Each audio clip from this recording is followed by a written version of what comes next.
California is a huge state with a lot of coastline. And in that coastline, there's a whole inshore biosphere where a lot of species live and coexist.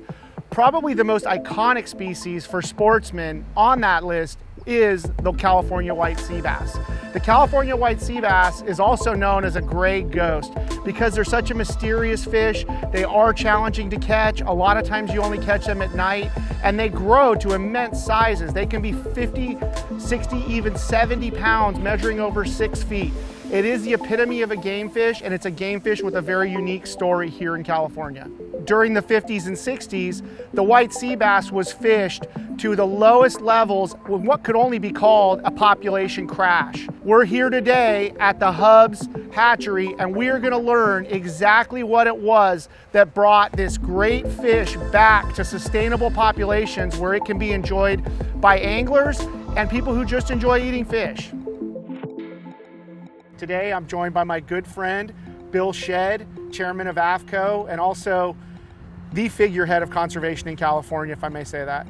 Well, thank you. Glad to be here. Always happy to talk about conservation in the sport fishing community. One of the things that I want to talk about, and our reason for being here, is one of my favorite fish, and I know one of your favorite fish as well, the California white sea bass. Yeah, absolutely.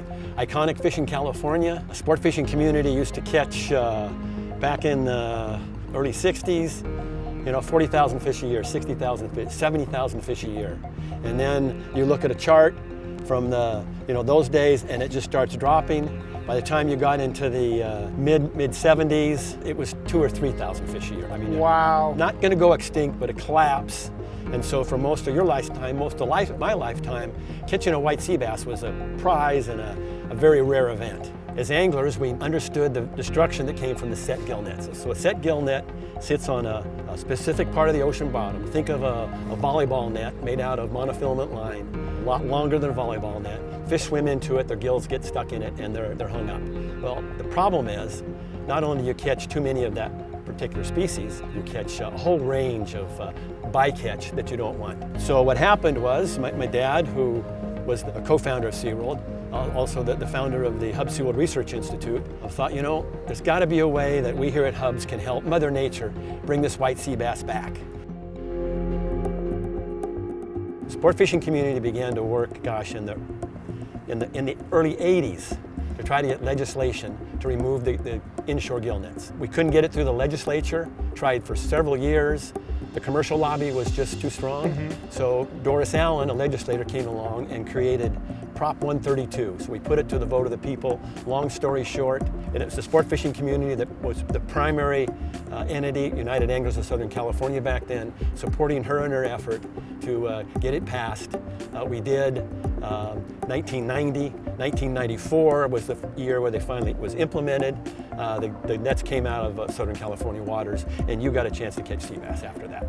That's incredible, incredible. Well, it's a huge win for the conservation community. It's a huge win for the hatchery. All of your work, I think this is really it's got to be a high point in your conservation efforts over all these decades.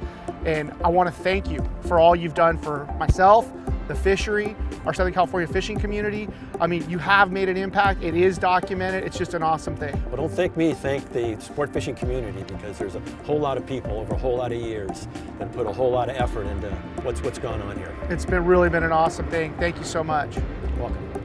The white sea bass has gone from all-time lows in the 60s, 70s, and even 80s to today being a fish that anglers can catch seasonally, reliably, and sustainably. With the efforts of organizations such as United Anglers, CCA of California, people like Bill Shedd, and the Hubs Hatchery and Research Center, the white sea bass is a great California revival story.